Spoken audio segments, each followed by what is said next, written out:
একই অবাক করা কাণ্ড, প্রেমিকার লাথিতে মৃত্যু হলো প্রেমিকের।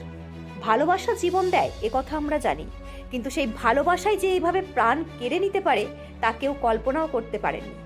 শুনতে অবাক লাগলেও এটাই নির্মম সত্য। ঘটনাটি নদিয়ার ধানতলা থানার আড়ংঘাটা রেল স্টেশনের কাছে। বহির্গাছির দিকে লাইনের পাশে ঘর করে বউ ও ছেলে মেয়েকে নিয়ে থাকতেন প্রায় 50 বছর বয়সী সাগর মণ্ডল। লেবারের কাজ, কখনো ভ্যান রিক্সা চালিয়ে কোনো মতে চলত সংসার। কিছুদিন আগে সাগর মণ্ডলের বাড়ির কাজে স্বামীকে ছেড়ে ছেলে মেয়েকে নিয়ে ঘর করে থাকতে শুরু করেন শম্পা বিশ্বাস নামে এক মহিলা। অভাবের সংসার দেখে মানবিকতাই গলেছিল সাগরের মন। নিজের অল্প আয়ের মধ্যে থেকে সাহায্যের হাত বাড়িয়ে দেন তিনি। সেই সাহায্যেই ধীরে ধীরে রূপ নেয় প্রেমের সম্পর্কে। প্রায় 5 বছর ধরে চলতে থাকে তাদের সম্পর্ক। সব জেনেও নিজের সংসারে থাকা সত্ত্বেও নিঃস্বার্থভাবে ভালোবেসেছিলেন সাগর, কিন্তু সময়ের সঙ্গে বদলে যায় ছবি। অভিযোগ, সাগর মণ্ডলের টাকাতেই শম্পা বিশ্বাস তার মেয়ের বিয়ে দেয়। এত কিছুর পরেও হঠাৎ সম্পর্ক ছিন্ন করতে চান শম্পা, কিন্তু সাগর মণ্ডল তা মানতে পারেননি। এর মধ্যেই অন্য রাজ্যে কাজে যাওয়ার পরিকল্পনা করেন সাগর। এরপরেই শুরু হয় অশান্তি। অভিযোগ, প্রতিবেশী গোবিন্দ বিশ্বাসের বৌমার কাছে ফোন নম্বর আনতে যাওয়াকে কেন্দ্র করে ঝামেলা বাঁধে। সেই ঘটনার রেস কাটতে না কাটতেই বাজার থেকে বাড়ি ফেরার পথে বাড়ির গলির মধ্যেই সাগর মণ্ডলের উপর ঝাঁপিয়ে পড়ে তার প্রেমিকা শম্পা বিশ্বাস ও তার ছেলে শচীন বিশ্বাস। পরিবারের অভিযোগ, শম্পা বিশ্বাস বারবার লাথি মারেন সাগর মণ্ডলের পুরুষাঙ্গে। তাতেই গুরুতর অসুস্থ হয়ে পড়েন সাগর। তড়িঘড়ি তাকে নিয়ে যাওয়া হয় কল্যাণী জেএনএম হাসপাতালে, কিন্তু শেষ রক্ষা হয়নি। সেখানেই মৃত্যু হয় সাগর মণ্ডলের। ঘটনার পর সাগর মণ্ডলের পরিবার আড়ংঘাটা পুলিশ ফাঁড়িতে লিখিত অভিযোগ দায়ের করেন। অভিযোগের ভিত্তিতে প্রতিবেশী গোবিন্দ বিশ্বাসকে আটক করে পুলিশ। আজ সকালে টোটো করে পালানোর চেষ্টা করার সময় দুজনকে আটক করা হয়েছে। তবে এখনও পলাতক প্রেমিকা শম্পা বিশ্বাস ও তার ছেলে শচীন বিশ্বাস।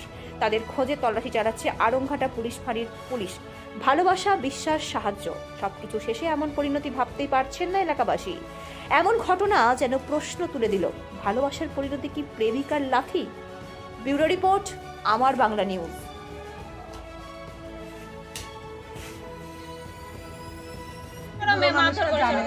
আমাদেরকে হুমকি দিয়েছে, আমাদের বাড়ির সামনে কে হুমকি দিয়েছিল? ওই তো ওনার বোন হয়, ওনা বলতে কে? শম্পা বিশ্বাসের বোন। আচ্ছা, কি হুমকি দিয়েছিল? ওনরা আমাদের বাড়ির সামনে গিয়ে বলছে যারা এর পেছনে থাকবে ওদেরকে এখান থেকে উঠিয়ে দাও, নালে মানে আমাদের মাসি হয় যে মারা গেছে, উনি তো মেসো হয়, তো উনি বলেছে এদের এখান থেকে উঠিয়ে দাও, নালে তোমাদেরকে সবাই গোষ্ঠী শুদ্ধ সব কেচে ঝুলিয়ে দেবে। আপনারা জানতে পেরেছিলেন আগের থেকে? আপনি জানতেন? জানিনি, মানে এই 2 বছর হলো সবকিছু জানা জানি, যে যখন উনি আর মানে থাকছে না, উনি রিলেশন থেকে সরে যেতে চাইছে, তখন থেকেই সব জানা যায়। মানে রিলেশন যখন সরে যেতে চাই তখন থেকে রাগ শুরু হয় নাকি? হ্যাঁ, তখন থেকেই লোক জানা জানি এই পাড়া। মানে এতদিনকার যেসব জিনিসপত্রগুলো দিত সেটা পাবে না বলে সেজন্য হয়তো রাগারাগি। জানি না, কিছু নিজেদের মধ্যে হয়তো কোনো কিছু হয়েছে যার জন্য সে সরে যেতে চাইছে, এবার ইনি তো ছাড়তে চাইছে না, এই নিয়ে এই ঝামেলাটা, যার কারণে এরকম হলো। কিন্তু আমরা চাই বিচার হোক, যারা মার্ডারটা যারা করেছে তাদের বিচার হোক। দোষটা দুতরফারই হয়েছে। আপনার নাম কি? আমার নাম শ্রাবণী মণ্ডল। আপনি এখানেই বাড়ি? হ্যাঁ। আপনার নাম? আমার নাম রজনী মুখার্জি। পাশে এখানেই বাড়ি আপনার? না, আমি ওনাদের বৌমা হই। আচ্ছা, ঠিক আছে। মাসি শাশুড়ি হয় ওনা। প্রতিবেশী। কি হয়েছিল আপনি জানেন একটু? ঘটনা হচ্ছে, মেয়েটা এখানে যখন বাড়ি করে তখন ওর কিছুই ছিল না, বাচ্চা দুটো নিয়ে এখানে স্বামী ছেড়ে দিয়ে চলে আসলো। স্বামীতে ছেড়ে দিয়েছিল, স্বভাব চরিত্র খারাপ ছিল বলে। স্বামীতে তারপর নিতে আসে, স্বামীকে মারধর করে তাড়িয়ে দেয়। তারপরে এখানে থাকতো, এরা ওই আঁকা বলে এরা সেইভাবে দেখতো যে ওর না কেউ নেই, অনাথার মতো। ছেলেটা মেশো মেশো মেশো বলে ডাকতো প্রথমে, আরও মেয়ের মতো দেখতো, কিন্তু পরবর্তীতে ধীরে ধীরে দেখা যায় মেয়েটা আস্তে আস্তে আস্তে আস্তে ওর দিকে একটা অন্যরকম আকর্ষণিকভাবে সৃষ্টি করে। এটা পুরুষ ছেলে কতক্ষণ সে ঠিক থাকবে, যখন তার গার পরে ঢোলাঢুলি করে, সেও সেইভাবে হাত বাড়িয়েছে। বাড়ানোর পরে তারপরে আস্তে আস্তে রিলেশন শুরু হয়। তারপরে মেয়েটাকে যথেষ্ট পরিমাণে সাহায্য করে, এই লোন তুলে টাকা পয়সা দেওয়া, কাজকর্ম করে এসে যা টাকা পয়সা পায় ওকে চুরি চেঁচড়ামি করে দেয়। বাড়িতে টাকা পয়সা দেয় না, এই নিয়ে ওর বউয়ের সঙ্গে অশান্তি হয়, ঘরে অশান্তি হয়। কিন্তু মহিলা পরের বাড়িতে কাজ করে, সেখানে গিয়েও সে বাসাবাড়ির লোকের সঙ্গে অন্যরকম রিলেশন থাকাতে সেখানেও তাড়িয়ে দেয়, সেখানেও ধরা পড়ে। তারপরে ও এরকম পাড়ায় মানে একটা বিশৃঙ্খলা সৃষ্টি করে তুলেছিল। নিজে এত সাহায্য করে ওনাকে, তারপরেও মারলো কেন?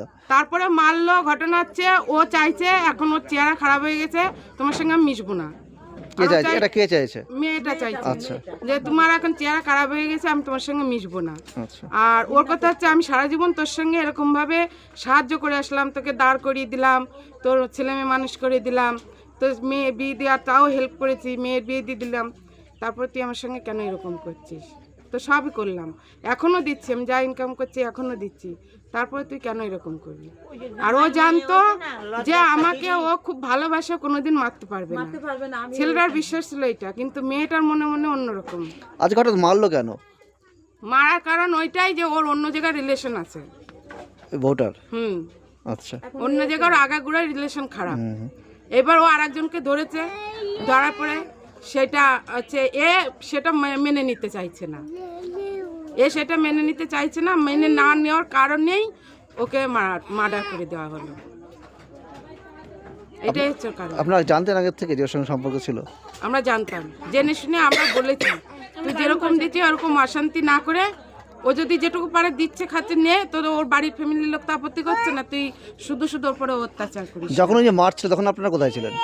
তখন আমরা দেখেন শীতের দিনে ঘরে কখন হয়েছে এটা? কখন হয়েছে? রাত্রে বেলা রাতে 7টার সময় সন্ধ্যা লাগলি যে যার ঘরে মানে দরজা দিয়ে লেপের তলে বসে যে যার মতো করে কাজ করে, বাড়িতে সবাই দরজা দেয়। তারপরে হইচই হওয়ার পরে তারপর আমরা বেরিয়ে আসি, বেরিয়ে আসার পরে তারপরে ওরা শুনি এরকম মারধর। যখন আপনি বেরিয়ে আসলেন তখন কি দেখলেন এসে? ওকে খুব মেরেছে দেখলাম, ও মানে খুব করছে, যন্ত্রণায় ছটফট করছে আর দাঁড়াতে পারছে না।